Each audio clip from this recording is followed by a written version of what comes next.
आखिरकार वही हुआ जिसकी उम्मीद जताई जा रही थी। डोनाल्ड ट्रंप का रुख और यूके का अपना ऐलान, ये तमाम चीजें मिलकर नेतन्याहू के लिए किसी रात के बुरे ख्वाब से कम नहीं है। जी हां, बेन्यामिन नेतन्याहू ने सोचा तो कुछ और था कि गजा की पट्टी पर इस तरह से कब्जा होगा,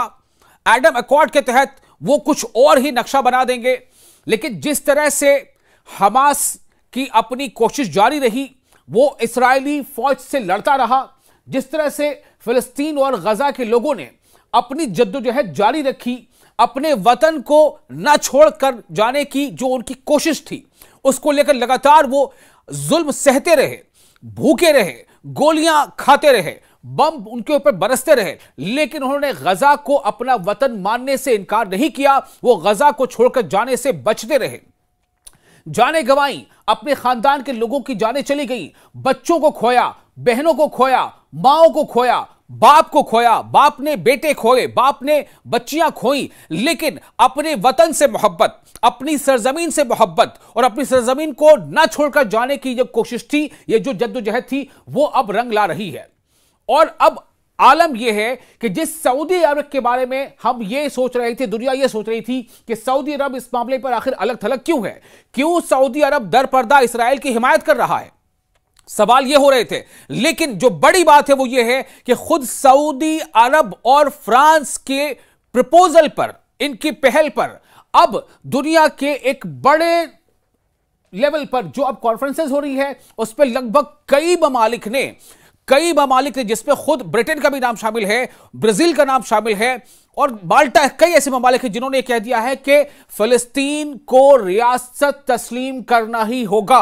यानी 2 स्टेट थ्योरी जो है उसे नाफिजुल अमल होना चाहिए। इजराइल एक अलग स्टेट, एक अलग मुल्क, और फिलिस्तीन भी एक अलग स्टेट, अलग मुल्क। यह कहीं ना कहीं बहुत बड़ी कामयाबी है और इस कामयाबी के पीछे एक बड़ा जो हम कह सकते हैं फैक्टर और जो बड़ी वजह है, वो अब ऐसा लग रहा है कि सऊदी अरब है। एक तरफ ईरान ने जिस तरह से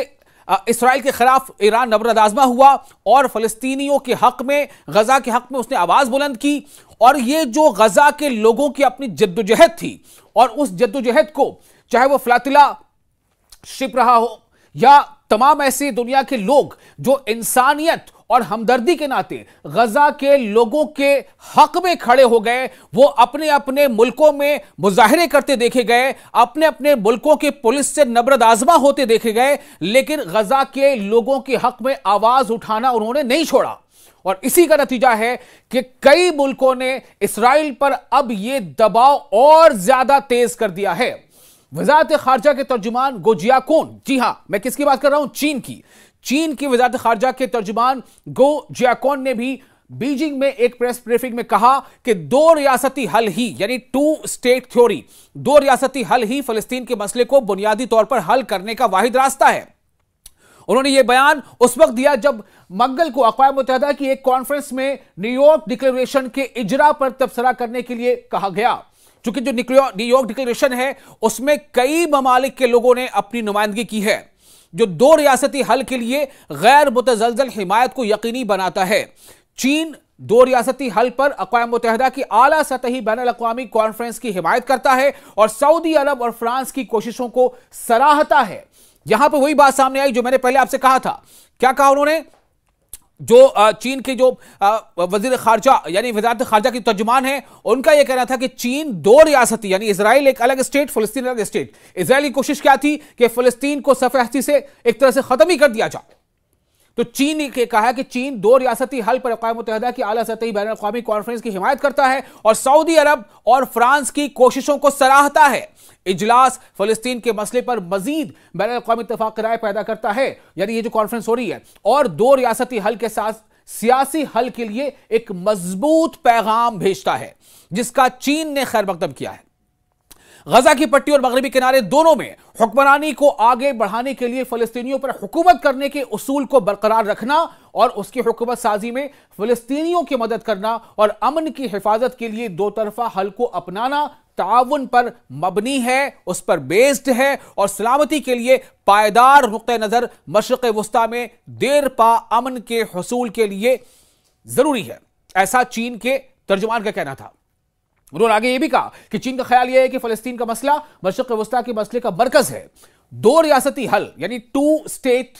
थ्योरी, दो रियासती हल ही मसले फलस्तीन से निकलने का वाहिद रास्ता है। हम गजा में लड़ाई के खात्मे, इंसानी बहरान को कम करने, दो रियासती हल पर अमल दरामद और बिल आखिर जामे मुनसिफाना और आखिरी हल के लिए आलमी बिरादरी के साथ मिलकर काम करने के लिए तैयार है।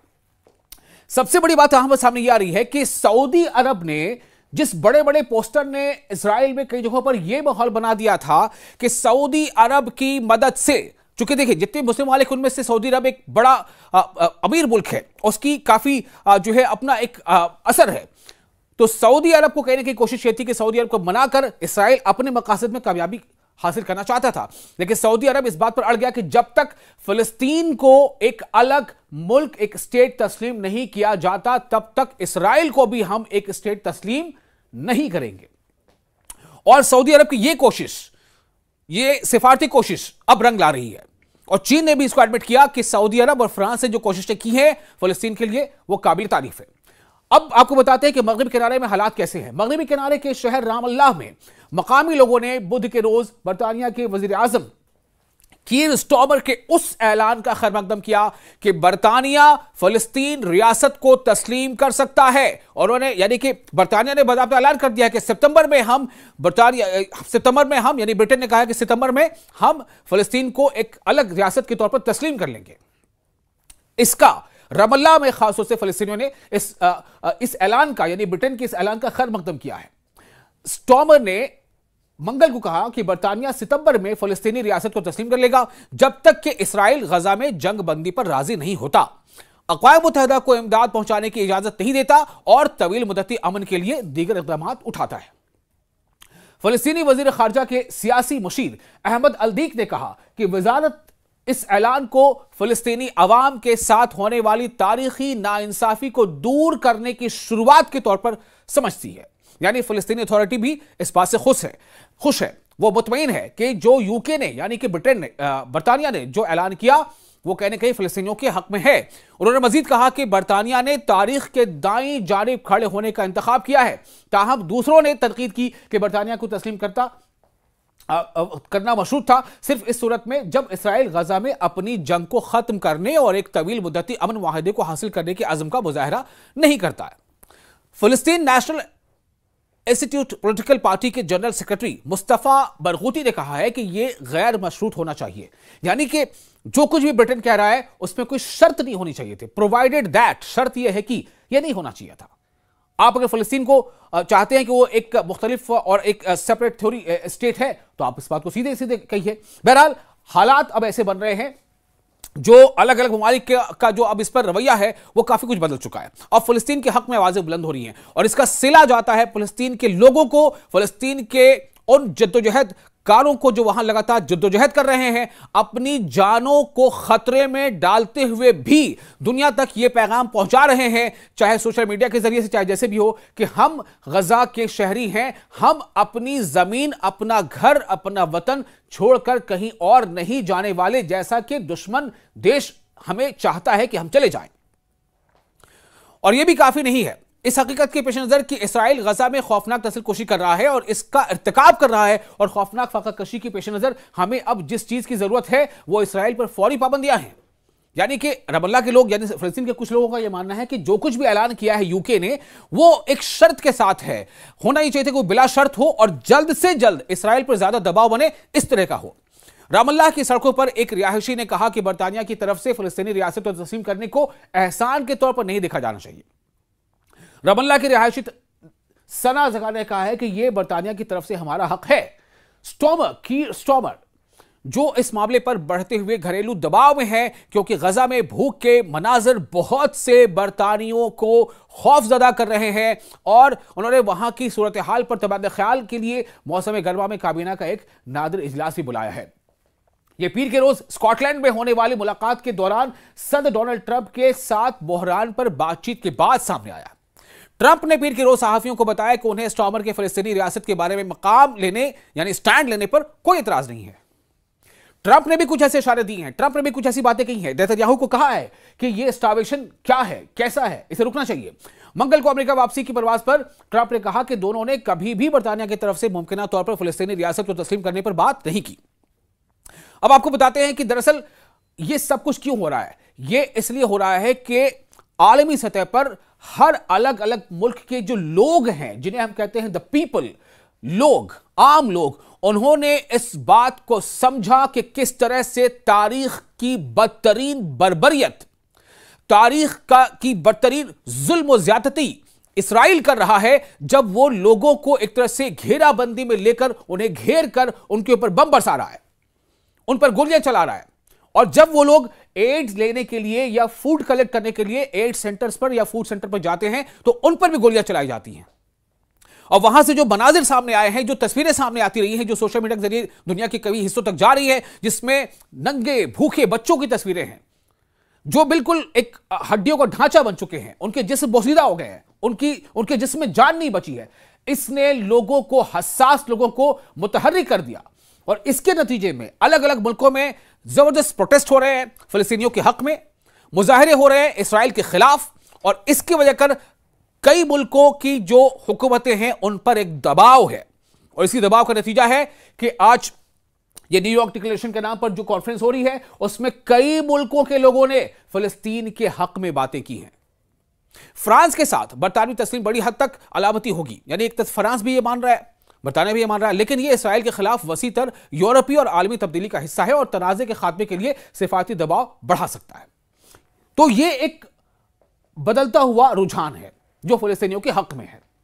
अब आगे बताते हैं कि फिलहाल वहां पर क्या हालात हैं, फिलिस्तीन में हालात दरअसल हैं कैसे। फिलिस्तीन में अभी एयर ड्रॉप्स जारी हैं, यानी कि आसमान से, तैयारे के जरिए से आसमान से कुछ गिराना। क्या गिराना? Food packets, medicine, kits. तो एनक्लेव में जो पूरा जो एरिया है जहां पर अभी एक तरह से हिसार में, यानी कि बाड़े बंदी करके वहां तकरीबन 2 मिलियन लोगों को वहां रखा हुआ है, उन्हें खाने पीने की किल्लत है, चूंकि जो फूड ट्रक्स हैं, 8 ट्रक्स, उन्हें सरहद पर रोका हुआ है इसराइल ने, उन्हें फिलिस्तीन में अंदर आने की इजाजत नहीं है। तो एनक्लेव में भूख के बढ़ते हुए बहरान पर बढ़ते हुए दबाव के दरमियान बुध को भी कुछ तैयारों के जरिए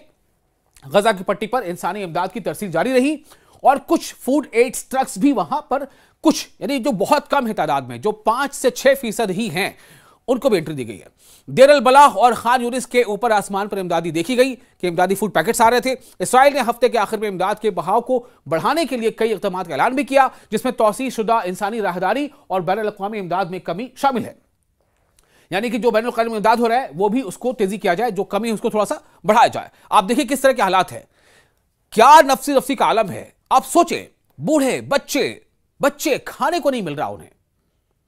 किसी को खाना अगर मिल जाए तो बहुत बड़ी बात हो जा रही है, किसी को आटे की बोरी मिल जाए छोटी सी, वो घर पहुंच जाए तो बहुत बड़ी बात हो जा रही है। अक़वाम मुत्तहिदा के हुक्काम का कहना है कि जमीनी सतह पर अब तक बहुत कम तब्दीली आई है और बहुत कुछ करने की जरूरत है। ये एयर ड्रॉप्स खुराक के बहरान पर मारूफ बैनुल अक़वामी अथॉरिटी के मंगल के रोज कहने के बाद सामने आए हैं कि गजा की पट्टी में इस वक्त कहत की बदतरीन सूरत हाल चल रही है, जिसने फौरी कार्रवाई के बगैर बड़े पैमाने पर मौत की पेशगोई कर दी है। अक़वाम मुत्तहिदा के इदारों और इमदादी ग्रुपों ने तवील अरसे से इमदाद में कमी के बारे में शुकूक और शुबहात का इजहार किया है।